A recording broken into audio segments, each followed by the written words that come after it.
Konnichiwa and welcome to episode 49 of the Leadership Japan podcast. And I'm your host in Tokyo, Dr. Greg Story, President, Dale Carnegie Training Japan. And much more importantly, you are a student of leadership, highly motivated to be the best in your business field.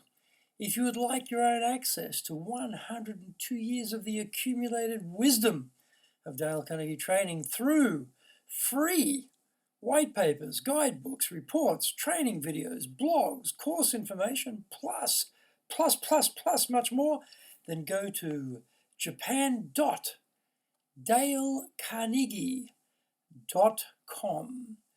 And today we are going to hear a presentation on how to work on your business, not just in your business. Well, thank you very much. I'll introduce myself. My name is Greg Story. I'm the president of Dale Carnegie Training Japan, and I'll be presenting on how to work on your business, not just in your business today.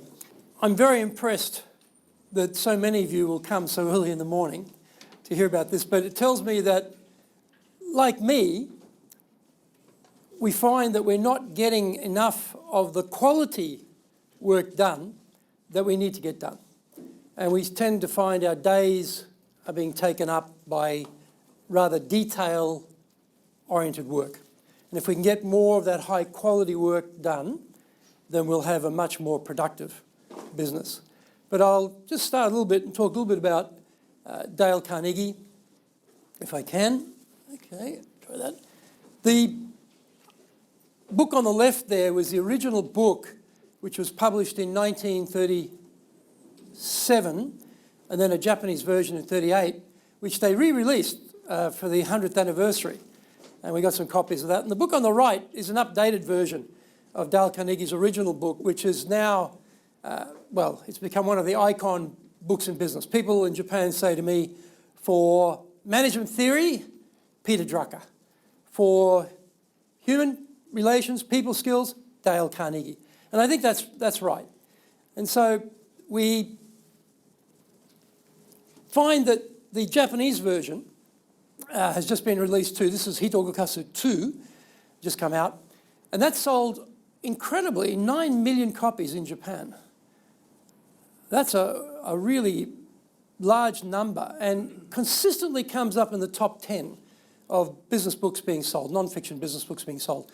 And that's because I think the ideas that Dale Carnegie came up with a long time ago are rather universal and they are timeless.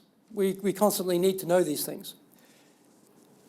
90% of the Fortune 500 companies are our clients. And in the Fortune 500, there are around about 64 Japanese companies listed, of which I discovered half of them are our direct clients. So we're doing very well on both scales. We now cover 91 countries around the world. This is a very big help to clients who have multi-country businesses. So they can develop something in one country and take it to the whole world. And at the moment, we're doing a project for a Danish company. It's in 34 countries around the world. We're doing tranche number 3. I think it is 3 about now. And so for Japanese companies too, we're taking them into the world with their foreign entities and training the people there as well, which has proven to be very effective.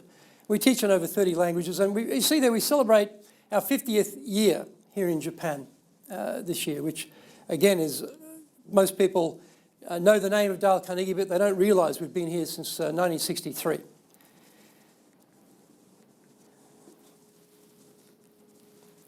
I asked the headquarters back in New York, I said, we constantly do these surveys after the training on what people think, and we send them off to America and they get checked, the standard of training must be kept very high.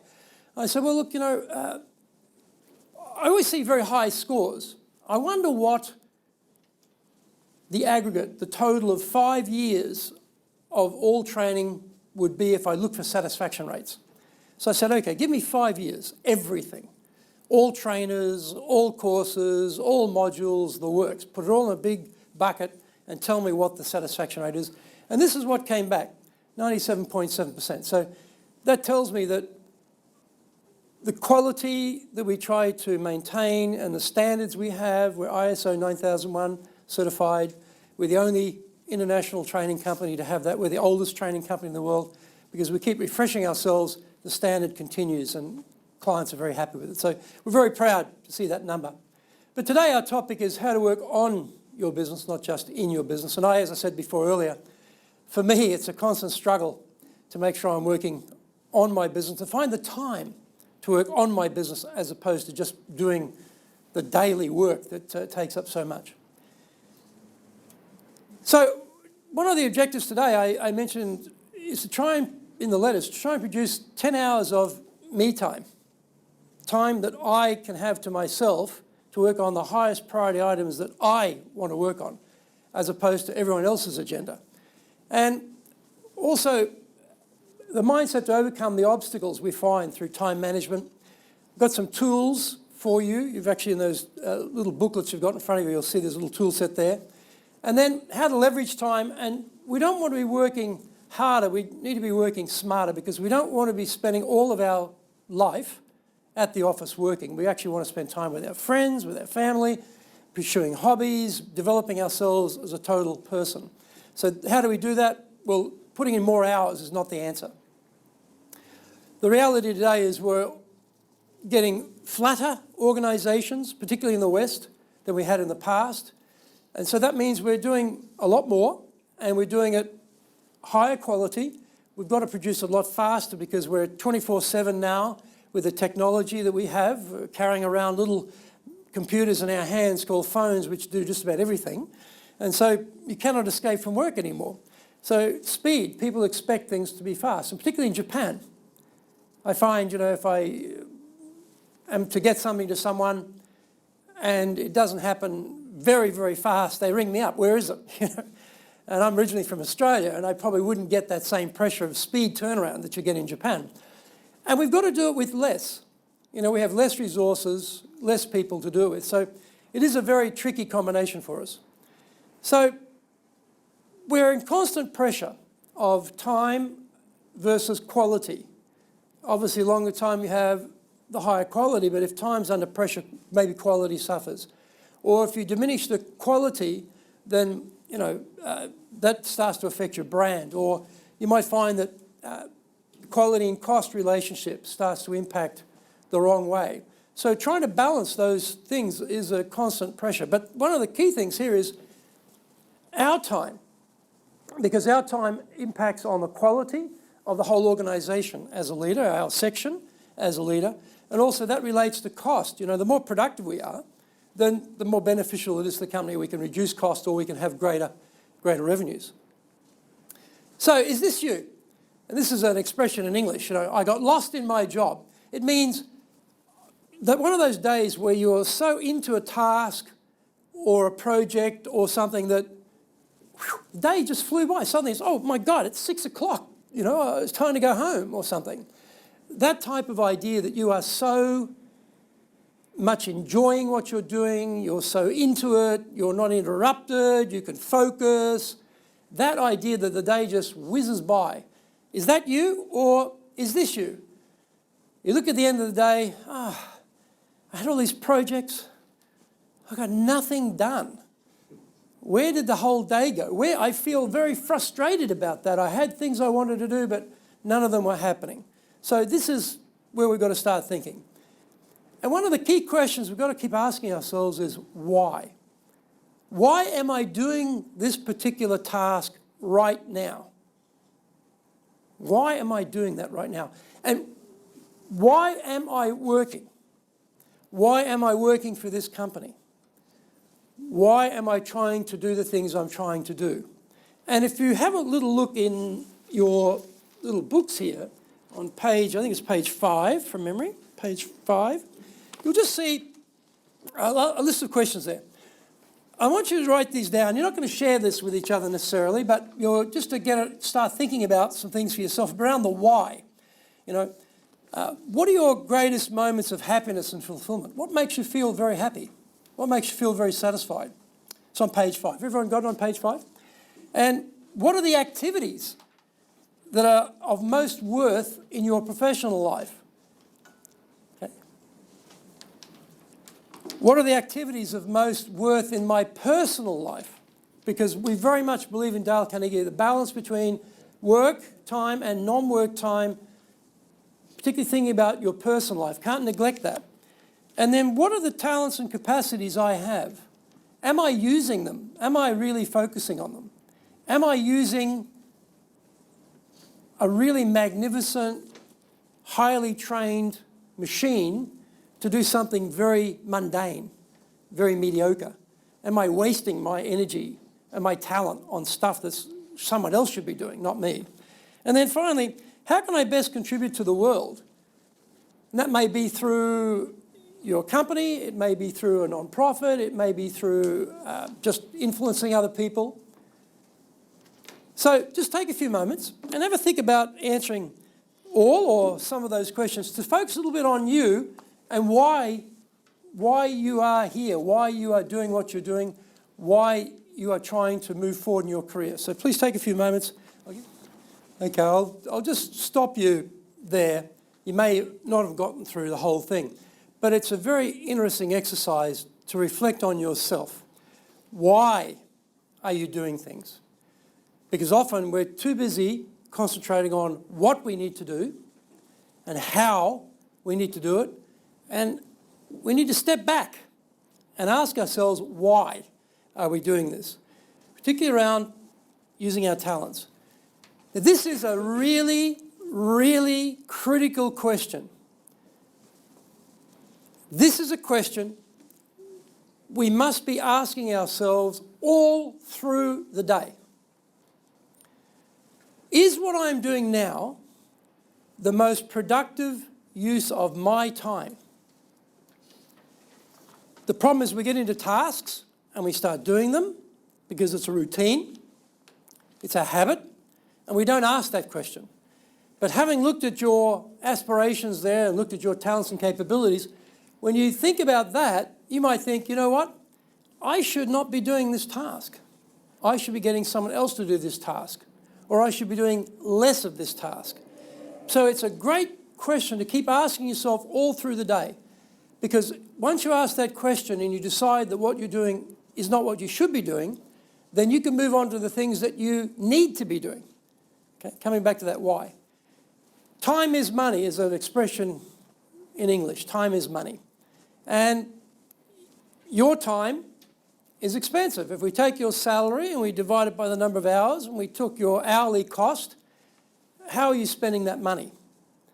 Now, the other thing is, in investing, the rule is you don't invest what's left over at the end of the month.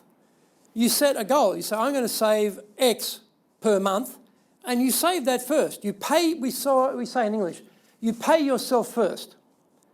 Right? You pay yourself first. You give yourself the money first by banking it or investing it, and you live off what's left over.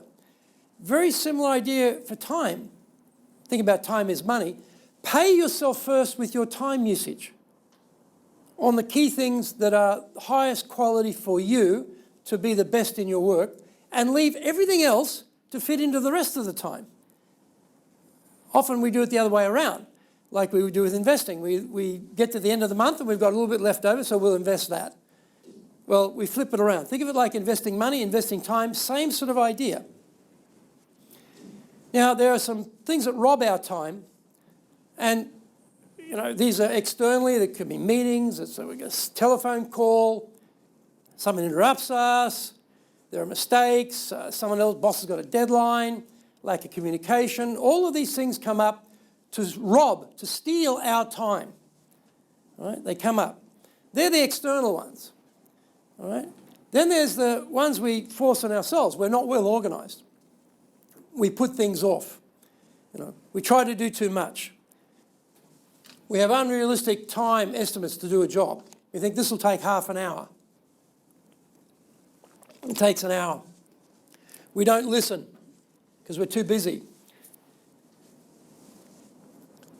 This is a very famous diagram by Charles Hummel, developed a long time ago, and it'll apply forever. This will be one of those permanent quadrant diagrams that'll last for millions of years because it will never change.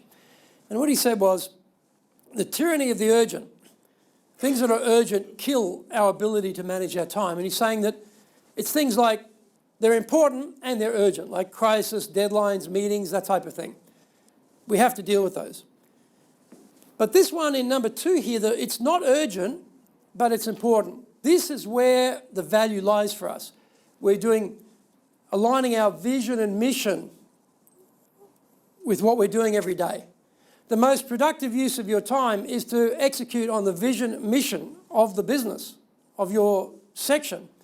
It's planning, getting things to happen in the right sequence, making sure that everything's accounted for, clarifying values, making sure that you're talking to your team that what your company stands for is what you're actually doing as a leader.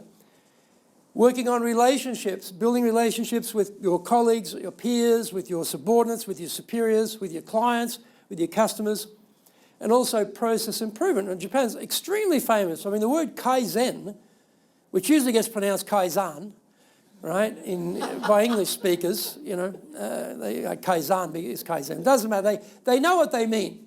And what they mean is the Japanese idea of continuous improvement has now become a world standard. It's become a global word for that whole idea. They're the things that we need to be working on. But we get into things that are urgent but not important. The phone rings. Someone comes to see you. Email comes in. There's a voicemail. There's a report that lands on your desk. Someone just drops by your desk. Right? Or we have this one which they're not urgent and they're not important. So it's, you're scrolling around the internet, get lost on the internet for a while, or you're looking at Facebook, or, you're getting just stuff that makes you busy. This number 2 section here, this segment, by far is the most important. And in fact, in your booklets again, I've tried to take what you have here is my own time management system. This is actually an editable PDF file, which you will find on our site, which you can download. I've just printed out the hard copy, but you can actually edit. It's PDF, but you can edit it. You can put in content and edit it. And the first one there, you see on the very first page, is mission statement. This is not the company mission statement. This is your own mission statement. This is my personal mission statement. I wrote my own mission statement up there. This is not to tell you how to write a mission statement. It's just to show you an example of how I see my mission statement for myself, the things that I aspire to. And again, I break all the rules of presenting by having more than 6 lines on one slide. But I'm putting up there not so much for you to read it and get the detail, but just to show you some of the things that are helping me to direct myself going forward. And this is coming back to the why. So on that, or in that PDF, you'll see there's a whole section there. What is your mission statement? What is your why? Get some focus around what you're trying to do. And then a second one there, you'll see, is my values. You'll see it lists up here, it says your values. Well, again, you can have all different types of ways of looking at values, but I write up my own values to give me some more of that why, some more direction around what I'm trying to achieve in my life. And it's not all, as you read there, it's not all work, It's not all work. It's me as a total person in work, outside of work. So having this as a guide, and I read these every day. I have it in an organizer. I go through, what's my mission statement? Reminding myself of my why. I'm reminding myself of the things that I value, okay? Things that I value. And so I get those down. And then it reminds me, yes, for example, I should be self-disciplined. I should stick with my time management system. I should be looking after my financial independence. I should be making sure that those things that I need to do as an investor, or my tax return is going to be done on time, or what. I'm not going to sacrifice a low-level task at work for something that's a high-value task in my personal life. But I have to keep reminding myself of that balance, because my work will just take all the time if I let it. And this one is another one. On the next page, you see there, next couple of pages over. It's on page, what is that, page 6? Is that page 6, I think? Let me have a look. It talks about your roles. Have a look here. Yeah, page 6. Now, this idea is a very clever idea. Not my idea, it's a clever idea of someone else's idea, which I've followed, is to see yourself in total, not just as a company worker, whatever your role might be. In my case, I have a number of roles. I am a husband. I'm a son. I'm a father. So that is one critical role for me. And I'm also the president of the company. That's a different role. I'm the chief salesman for my company, doing what in Japan you call top sales, right? I'm doing that. I am a speaker. I'm a professional speaker. I represent Dale Carnegie. I give training. I give lectures. I'm a friend. I have friends that I need to keep in contact with. You know, I am a professional. I have to keep learning. I have to keep developing myself. And I'm an investor because I need to look after my family in the future. So in my case, there are the roles. And they, generally speaking, there's no limit, but generally speaking, I find that 7 roles is more than enough. Right? You might have a lot, but you probably get them into about 7. So please take a moment on that page 6 there and write down what would be some roles for yourself. And I'll explain why that's important in a moment. So please take a moment and write down what are your key roles in your life. It doesn't have to be perfect for this morning, okay? You're looking at this. You can come back on the PDF, editable PDF, and make any changes you like. But the reason this is important is it allows us to focus on all of the things that help us to have a high quality, productive life. And we should not neglect certain key roles for the sake of others. And I know in Japan, when I studied Japanese politics and history when I was at university in Australia, we were taught, you know, Japanese men go to the company, work 25 hours a day, never see their kids, never see their wife, you know, spend the weekend sleeping on the golf course, have no life at all outside of work, right? That's what we've studied. Oh, that's how Japan works, right? It's changed. That's right. It's changed. It's changed, and it's a good change. And you yourself have to be careful, though, in that, you know, do more faster and better with less, that you don't find yourself working 50, 60, 70 hours a week. So having done that, pick one of them. You'll see on the next page there, it talks about each role. It goes through all 7 roles. It starts saying, well, it doesn't have to be role 1. You can pick any one of the roles you've got there, but think about some priorities. Now, this has already got them sorted into priority order, so that assumes you've actually gone through the process of lifting out what some goals might be for that role and got them into priority order. It doesn't matter at this moment that you have a priority determined, but what it asks you, though, is to think about each of those roles, and just say pick one, it could be any one of the ones you noted there. What is the goal for that role? Then, very importantly, why is that important? And then how are you going to achieve that goal? So please just take a moment, pick one of those roles, doesn't matter which one, think of a goal, write it down, this is the goal, what I want to do, why? Critical question, why is that important? And then how? And so with each of those roles, as I said before, if you go through all of those roles, each of them will have different priorities. And I try to get the priorities into order. A1, as you see here, A1, A2, A3. So they're prioritised. Here are the goals, they're prioritised. Here's the what of the goal, here's the why of the goal, here's the how of the goal. So I have a great clarity around what I'm trying to do. And again, I've got this for all 7 of my goals there, and I update them every year, and they change as things get done and new things come on. But every day before I start work, I go back. What's my mission statement? What are my values? What are my key roles in my life? And what are my goals? And this is what I'm doing before I set the goals for the day.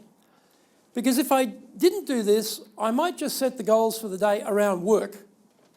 And it may be not the highest quality work goals either. And often I'll be going through this process and I'll remember, oh yeah, there's something that I needed to do for my mother, or there's something I needed to do to prepare for that speaking engagement that's not current, might be 3 or 4 months out. Oh, I've got to get that in my diary. or there's something that I need to read to improve my professional ability, or yeah, I was talking about going on that course, I should get on that course.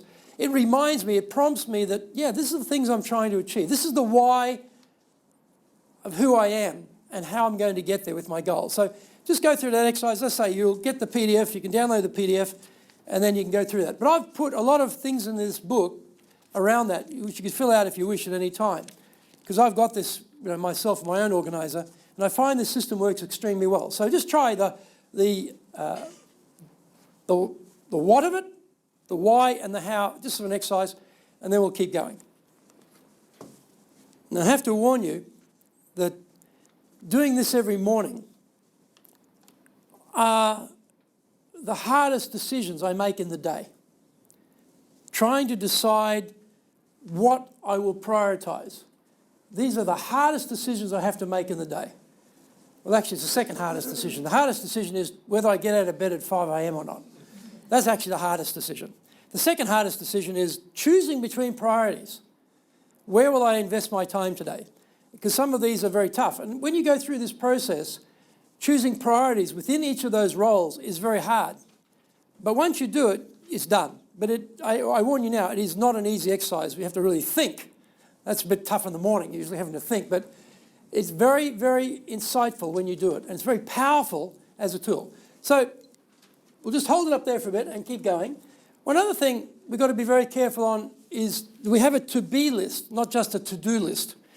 Everyone can have a to-do list, but don't forget the to-be list, what you want to become, what your aspirations are, where are you going with your career, where are you going with your personal life. So we need to always be conscious that we must create a to-be list, not just a daily do list. Now, email. Who has a lot of emails? Everybody put your hand up. There's nobody in this room who doesn't have too many emails, all of us, right? At your tables, just have a brief discussion, table discussion, about what are the issues you find dealing with email. What are the things that drives you nuts about email? Okay, what are the things you find difficult about dealing with email? We don't have a lot of time for this, but I'm sure you can get out some of the problems pretty quickly because you all face them. So let's take a couple of minutes and discuss, share your frustrations and problems with email. Go ahead. Well, it sounds like you're having a good discussion there. Can I get some feedback from the tables on some of the things you talked about? What did you talk about on this table? Yeah, we're pretty much the same idea. We have pretty much the same idea. And then excessive CCing. Excessive CCing. Okay, that's a big issue, isn't it? You don't need to see it, but everyone copies you. What else? Or long email. Long emails. Okay. How about on this table? What are some things you talked about on this table? We talked about, she was saying there are too many alerts. Alerts doesn't really say not much about it, but makes you feel like, well, we're going to react to it, then open it, then, well, doesn't really have to do anything. So often you get something that looks urgent, you read it and you go, I just wasted my time opening that, but my time's now gone, right? Right. Yes. The other feedback we had was a lot of emails, it's pretty tough to read the intention and the emotion attached to it, because is the sender mad or just doing the business, or depending on that, we have to respond accordingly. Then we tend to get frustrated. Should we treat it very carefully, or we can just deal with it all?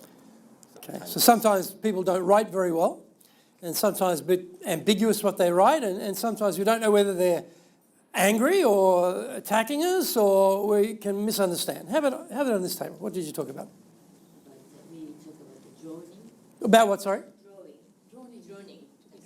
Drowning. Drowning? Yes, because too many emails. Too many.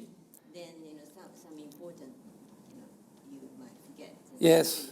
So you've got this huge filing list called email with a whole bunch of important stuff in there which just keeps getting added to all day long. Yes, exactly. That's the point, isn't it? If you think back, if we went back, say, before the internet, go back into the 80s, okay?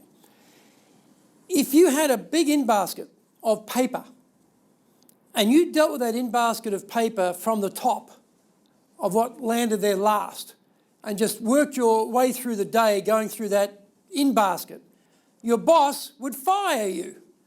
Your boss would come in and say, you are a terrible time manager. You've got no prioritization in this filing list. It's only chronological of what's arrived most recently. You need to get that into some priority order and deal with the most important things first. That's what would have happened if it was all physical paper in the pre-internet days. We're getting exactly the same thing now. It's just coming digitally. And we're dealing in the same chronological fashion. So we've got to think about a few things to do with that. And one of them is the Pareto principle, right, which is the 80-20 rule. 20% of things are vital and 80% are not, basically. And he came up, his study, Pareto's study of Italy, of the wealth, that 20% of the people owned 80% of the wealth, 20% of the salespeople produce 80% of the results, 20% of the products make up 80% of the revenues, all those sorts of things. And, 20% of your staff provide 80% of your problems, that type of thing. But I added something to that. I call it the 80-20-80 rule. And this is the logical extension of how you apply your time usage to 80-20. We need to be concentrating 80% of our time on the 20% of things that produce 80% of the results. However, what can often happen to us, though, is we find we're spending 80% of our time on the 80% of things that produce 20% of the results. Can you hear that? 80% of our time is going on too many things which actually don't lead to much. This is coming back to the why. If you've got your mission statement, you've got your values, you've got your roles and goals laid out, you know where you are going. You know why you're doing this. You know where to put your time. You know where to put your concentration. So that allows you to say, right, I'm going to really focus on the things, the 20% of things that are going to lead to 80% of my results. Now, this is the problem. Which activities create 80% of your results? Okay? So this is what we have to think about. So is what I'm doing now the most productive use of my time? Was the question I had before. Is what I'm doing now the most productive use of my time, which will create 80% of the results? Is what I'm doing now where I should be spending my energy? That's this 80-20 rule. And so email, you look at that and you say, like you're saying before, I'm not going to look at the CC because that's just a copy to me. I'm going to differentiate, I'm going to prioritize within email what I need to concentrate on. And I'll look at the other stuff later. And so you can sort it out into folders. You can have them go directly. You can do all manner of things to try and get around that. The other thing is, another important idea is we can't do everything. On my to-do list, I normally have about 25 to 30 items every day. Some days I get 0 done. 0. Not a good day, that one. Other days I get 1, or I might get 9. I never get 30. I never get 25 because we just can't do everything. However, this is the critical part. You can do in every day the single most important thing you should be doing. You can do that. You can do that. And if you miss everything else, but only can achieve the most important thing on that day, you'll be very successful. Because you're getting the most important thing done every day. But we get confused about what's the most important thing, and we're doing everything. Well, stop trying to do everything. Work out what is the most important thing you need to do every day through a priority list, and start with that one. And don't do something else. This is the critical decision you have to make. So there are some power tools for you. The first one is this acronym, TRAF, which stands for, you pick up a paper or you look at an email on the screen and you decide, I don't need that. Delete or toss it in the bin. All right? Toss it in the bin straight away. Toss it out. Okay? The second one is R for refer. Oh, I'm not the person who should be doing this. So I forward it to someone and say, please do this. Or I physically pass it across to somebody and delegate it. Please do this. So I refer it to somebody else. Should be doing that, not me. A is action. It requires me to take some action, so I will action it. Now, you may action it on the spot. If you can do it in 2 minutes, do it. If it's going to take longer than 2 minutes, put it in your diary, time control somewhere to prioritise it and do it later. It must get done though. But if you can do it in 2 minutes, just knock it off. If it's going to take longer than 2 minutes, prioritise it. And the last one is file. Now I am coming from a family where my mother has got everything she ever had. Never threw anything out. I go home and see my mother, there's piles of stuff everywhere. She never throws anything out. And I inherited that gene. I think I'm a bit of a hoarder. So I want to file everything. And then 6 months later, you go through your file, you realise most of it's rubbish, you don't need it, you throw it out anyway. But somehow it feels better. I should really keep that. Keep it, file it, but have a good filing system. So this is how you apply to be emails, you can file them, or physical paper. Now this is very critical. In your diary, if you want to get stuff done that's really critical, you've got an appointment calendar, and you may have appointments with people in the company or clients or whatever, so you've blocked out time for people. Pay yourself first. Block out time for yourself first. Make an appointment in your diary for yourself. For 1 hour or 1 hour and a half, there's an appointment with Greg Story. There it is. It's in the diary. It's blocked. Pay yourself first. Make an appointment with yourself, not just with everybody else. And you'll be surprised how easy it is to make time. This is also important. Have a weekly review. Think about, usually Friday afternoon's a good time. Go back through all the paper that's in your in basket and start tossing it out, filing it, referring it, or whatever you've got to do. Just clean it out. Because as it builds up, it becomes frustrating and you feel guilty. Friday, in, out, clean it up. Same with your email. Okay, these I'm going to put in this basket, look at it next week. These I'm going to delete, these I'm going to file. Just spend a couple of hours, get rid of it because it builds up. And as it builds up around you, your feeling goes downhill very rapidly. So weekly review works very well. And the other thing is time logs. This is tracking your time. Now you've probably got diaries. Try and make them a little bit more detailed. Maybe every half an hour, maybe every 15 minutes, what you're actually doing. Lawyers who get paid basically by every 15-minute blocks are required to do it so they can bill us for their legal services. It's not a bad model. The beauty of this with time logs is you can look at what you're actually doing. And what you'll find is there's lots of opportunity there to slim things down and save time. It's like finding nuggets of gold, little gold rocks on the road. They're there, but we're not seeing them.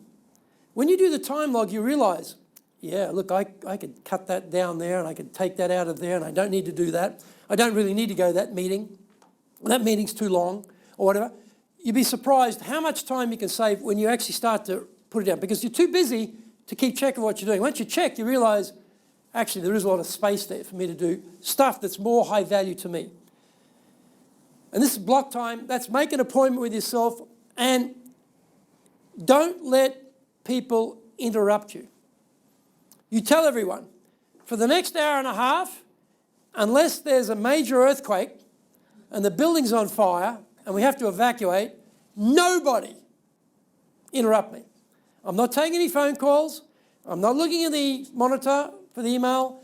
I'm not going to be interrupted. Or if you can go to a space that's outside your own workspace, because often with open space, work environments, it's very hard to do that. But if you tell everybody, for that period, I'm booked with me. Concentrated block time, because that's the most effective use of working on your business for planning, okay, for strategizing, doing the certain projects that only you can do. And then batching tasks is trying to put things that are rather similar together so the learning curve sort of stays at the same level. It's not going up and down all the time. You try and get the learning curve to here and just keep going with it. It's very efficient. Now, to do priority lists, I believe are very, very important. And I'm astonished, constantly astonished, of how many people do not have a to-do list that's prioritized in their day. I'm not going to ask you in your case, but I know from my experience when I do ask this question, a lot of people do not have anything like that. And I notice myself, the days that I have it and the days I don't have it are so different. So when you start, you go through your mission, your values, your roles, all the things you know you've got to do, write them down. Then put them into a prioritised list.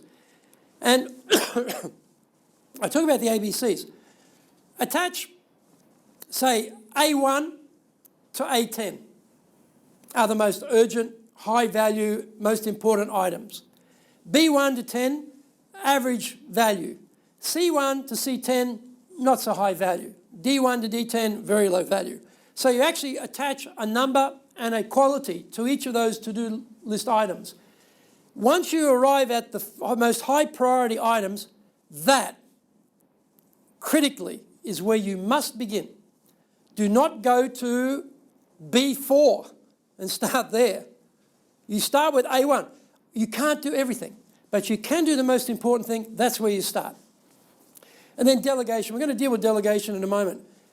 Get it off your desk and delegate it properly to other people so you feel comfortable about that. This is also very important. We have a lot of projects zooming around in our heads. Write them down. Spend some time, write down all the projects that you're working on, all of them, and start to get them into some list of priority. What are my higher priority items that I need to be working on? Because we've got things floating around, we're doing a bit here and a bit there, we've not got them ordered, we've not got them prioritised. And I say round up your projects. In Australia, where I come from, they let the cattle run free. But, you know, a couple of times a year, they bring them all together again. They have to go and catch them, bring them together. They run wild, and then you bring them together. It's a bit like our projects. Our projects run wild. We need to bring them together, stop free-ranging, and bring them together so we can start saying, well, that is a high-priority project. I'm going to get that in my diary. That's a low-priority project. I'm not going to work on that now. So with projects or problem-solving or development items, here are 4 steps to help you work on that. So first of all, you get them prioritised, and you start with the highest priority item. It might be a project you're working on, there might be a problem you need to solve, might be some development issue you need to work on. I'm going to send you all this PowerPoint too, by the way, so don't worry about that, you'll see this. And then step 2, well, again, why? Ask the question, why is the highest priority item important to our results? Keep reflecting on the why, not just the what and the how. And then, why is my vision, or what is my vision of how it would work? So if you see the problem being solved or the project being done, in your mind, how would that look? Get a vision, a clear picture of success. So you know what you're looking for and how to get there. You've got a lot of things occupying your mind, clarify that one. Then, is there going to be any rework required, or is there duplication with something we're already doing? So you've got to make sure that that's very clear. Which part of the existing process accounts for most of the problems? You're looking for that, probably 20% of things is 80% of the difficulty. What are they? Really concentrate on those. In step 3, who are the internal and external customers or users of this process who might be involved? It might be clients, it might be colleagues. We try and identify who they are, okay? And then what are they expecting from this process? What are they expecting from you? And what of their expectations are they not currently finding results for that you need to supply? And then finally, step 4, brainstorm together with the team, colleagues, write down the action steps. Action steps have priority items, and then you just do it. This is a great 4-step process of dealing with projects and development items and problem solving. So I'm going to talk a bit about delegation now. And you can't delegate unless you've established trust in your team. That is clear. You just will not get the cooperation. So how do we develop trust? Identify common ground, things you share, aspirations for the company. What's motivating that person? Find out what is driving them. What are they interested in? How can you help them? Give them the power to make decisions instead of you being micromanager.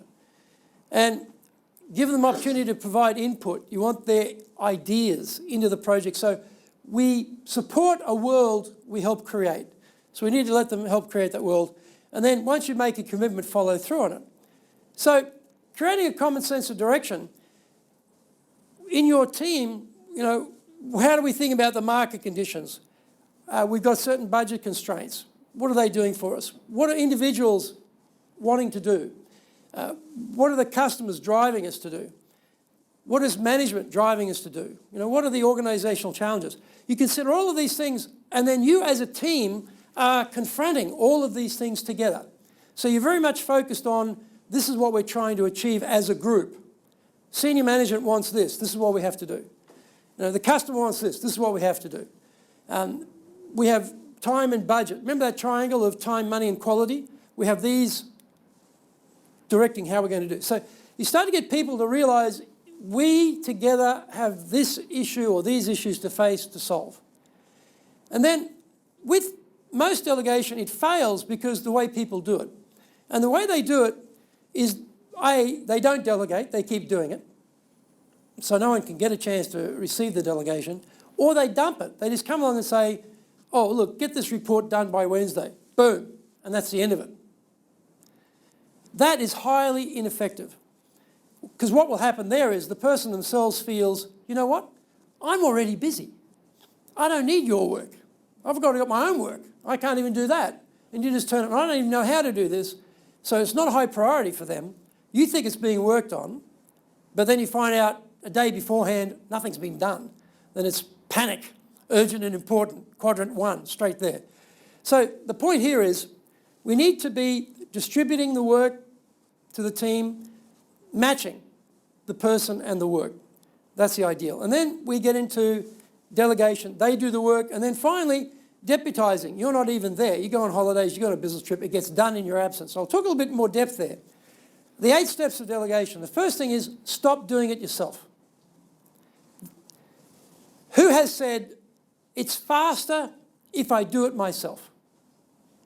Put your hands up. You've all said it. Come on, put your hands up. It's faster if I do it myself. We all say that because we don't trust the people we're delegating to. We think, well, I have to train them. It takes time to train them. It's faster if I do it myself. You'll be doing everything forever. Train them, and then you can let it go. So stop doing it, first one. Now, instead of looking around and seeing who doesn't look like they're on the phone and deciding, oh, great, you're going to be the delegator, pick the person in the project. Think about right person, right project. Select the person. Now, sell the delegation. What's in it for them?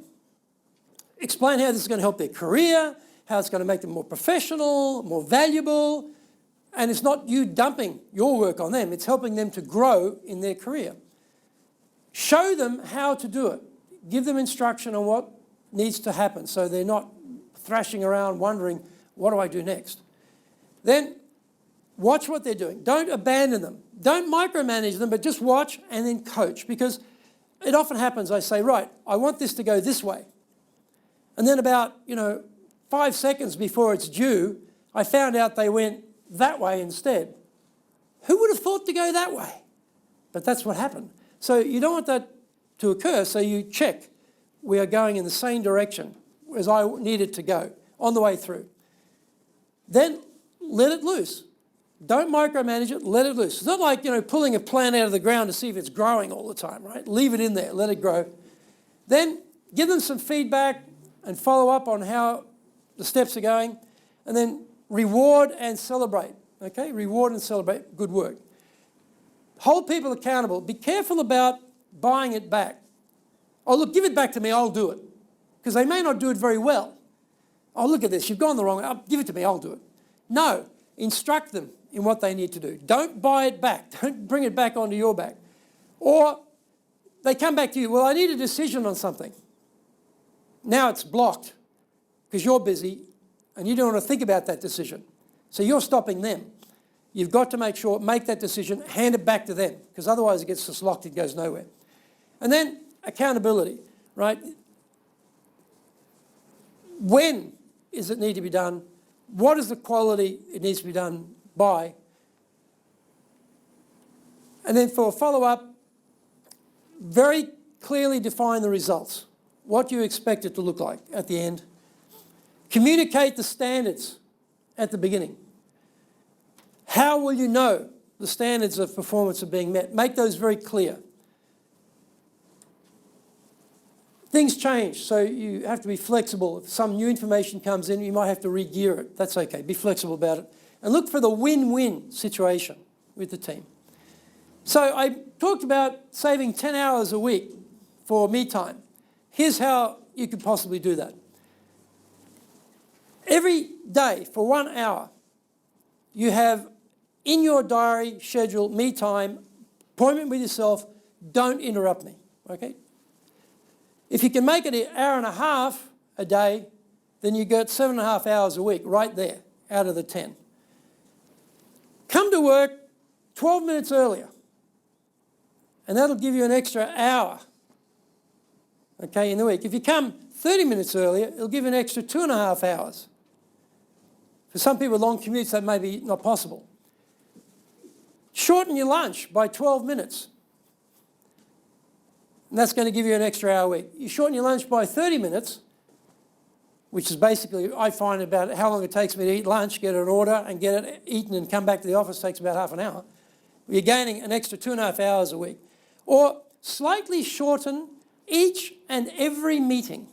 If you just chop 5 minutes off here, 3 minutes off there, you could get up to 30 minutes a day, which is 2.5 hours a week of extra time for you. And most meetings are way too long. And often you shouldn't even be at that meeting. If you can delete the meeting, even better. And then if you can actually get out 60 minutes a day from all those meetings that you're in, might be 6 meetings a day, you take 10 minutes off each, make them shorter by 10 minutes, well, you just picked up an extra 5 hours a week. So there are some ideas about how to find time to work on you. And you have your manuals there. And you'll see in the back of your manuals there's an article that will be published probably in the American Chamber Journal in the next couple of months, I guess. I'm not quite sure when they're going to publish it, on how to work on your business and not in your business. So let me take any questions you might have in the remaining time we have about anything we've covered or anything else we have not covered. So who has the first question? Yeah, please. How regularly, or say you have a mission statement and your values, is there ever a time that you change those in your life? The question is, with the values or the mission statement, how regularly do we change those? Yeah, I update mine. I find, though, that with the mission statement, it tends to stick. I've sort of, over a long last 20 years, I've been refining it. So I've finally got it to a point where it basically covers. The values, too, they generally tend to be consistent. Slight changes over time. It's probably around the goals in my different roles that change, because the goals get done. You know, you've got a certain, it gets done, like that's done. Or the goal drops out because situation has changed. Or I've got a more pressing goal that I need to work on, I bring that in. So that's where I find the variation is more in the goals and roles, the what, why and how part changes for me. Yeah, here's the next question. Yeah, please. What would be the tips from you to maintain or keep reminding myself to do the most important and urgent thing? And I mean non-urgent things. Yes. So the question is, what is a tip on how to remind myself to make sure that I'm doing the most productive thing every moment with my time? I think the tip I would give you is before you start it, before you get into it, like the email comes, you think, oh, well, I've got to answer that. Before you go to that point, say, is answering this email the most productive use of my time? You might think, I can probably do that later, and you skip it. Go back to your priority list for that day and look and say, what's a higher priority that I need to get done first? If that email is a priority, you can add it to the list, or it can go on the next day's list. So I think it's before you actually get started, because once we get into the item, the time's gone. You've already started. It's too late then. You've already gone. So before you start, is what I'm about to do the most productive use of my time at this moment? Is this part of my list of priorities for today that I need to achieve? If it's important, capture it, and then maybe assign a lower priority to it on that day or a higher priority the next day, because it may not be something you have to do on that day. And for my to-do list, I'm constantly transferring things across. If they don't get done on this day, I pick them up for the next day and I just write them down again, add the new priorities, and I reprioritize the whole thing. I start again. Because a priority on, say, a Wednesday may change. There may be a more urgent priority on the Thursday. So it'll still be there. It doesn't get lost. That's the key. It doesn't get lost. But the priority issuance will change. Here's the next question. Yeah, please. You talked about making a to-do list every day in the Yes. morning and try to also Every day, how many minutes or how many hours are you putting every day for just making? Yeah, I'd probably spend about, well, the question is how many minutes a day do I spend working on going through the mission, the values, and working up the priority list? I would probably spend around about 10 to 15 minutes a day on that, because I try to read through everything, remind myself of my why, get down all my priorities, transfer the priorities from the previous day that didn't get completed into today's priority list, add the new things. I'll scan email. Anything that comes up, oh, that's got to be done, put that down, but don't do it. Sometimes with time difference, because we have a headquarters in New York, I might actually have to do something straight away because just the time difference. There's a zone where there's an overlap. I say, well, I'm going to make that the priority. I can do it in 2 minutes, boom, get it done. So basically about 10 to 15 minutes, but it's uninterrupted time. And I find, oh, it's sad. It's really sad. The difference between the days when I prioritize and the days I don't prioritize. It's sad. The difference is so huge. I'm so much less effective on those days where the prioritization didn't get done. And it happens sometimes. Something happens, like today. I haven't done it today. I have to go back to my desk now and do it. But I might get sucked into a whole bunch of things and not do it. And today will be a disaster compared to if I did do it. So I'm telling you now, that simple act, and it's very tough to make the choice. Oh, is this one more of a higher priority than that one? Don't fret over that too much. Get the most important things done. You'll be doing very, very well. Here's the final question. I think you were first. Just buy a whisker, but I'll come back to you. We'll add an omake there and do an extra one. Yeah. Ask you about the to-do list and to-do list. Sometimes to-do list could be go on and on from A10 to C10. Mm-hmm. You don't get to, cover everything a day, but still you go back every morning, go through your to-do list to use. How do you reshuffle, reprioritize the leftover priority? Well, the question is about the to-be list and the to-do list, and with the to-do list, how do you reshuffle the priorities? The to-be list is a long-term thing. In the back of that little Success Focus book, you've got long-term goals.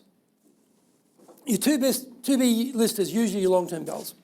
The reshuffling is, as I transfer them across and add to them, I just go through the list and I decide, well, that was a higher priority yesterday, I didn't get done, but something's happened in that day that trumps that just overtakes that by time urgency or value.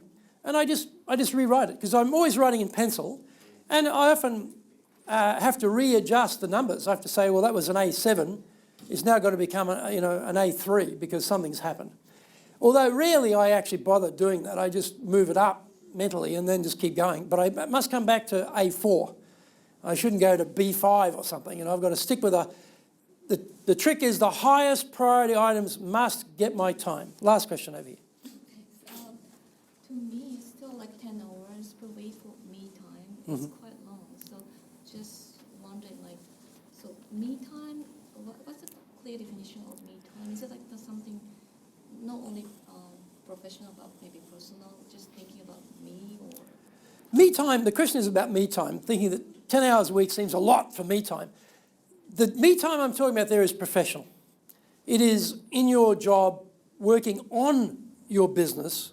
That means planning, direction, thinking about the critical items of your business, rather than just doing the routine daily work of your business. And so what we're asking you to do here is step back, look at the tasks and say, okay, which ones will advance the business more than others, and I should concentrate my time there, as opposed to I'm doing routine work or I'm doing detail work or I'm doing something that takes time but doesn't help me directionally.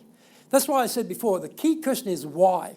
Why are you doing this? Why are you working in this section of the business? Why are you trying to achieve these things? If you're refreshing those in your mind, then you will make the me time. The me time is, it could be a project you're working on and you say, I'm going to give an hour every day to that particular project or projects.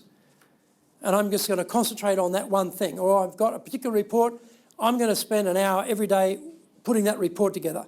And I'm not going to be interrupted by anything else because this is a very high priority for me. That's what me time means. It's not me time as in I'm going to go to Starbucks and have a cup of coffee for an hour. That's not what I'm talking about. I'm talking about it's work-related, it's specific, it's high value, it's something usually only you should be doing, because if it's someone else can do it, delegate it. It's something only you can do that's really going to make a difference on the direction of the business. We're at time, so let me say thank you very much for coming out this morning. I hope you enjoyed that. So I hope to see you again. Thank you very much, and I hope you enjoyed today. Thank you very much. Thank you for joining the Leadership Japan podcast. Remember to access your Dale Carnegie Training free white papers, guidebooks, training videos, blogs, course information, plus much, much more. Then go to japan.dalecarnegie.com.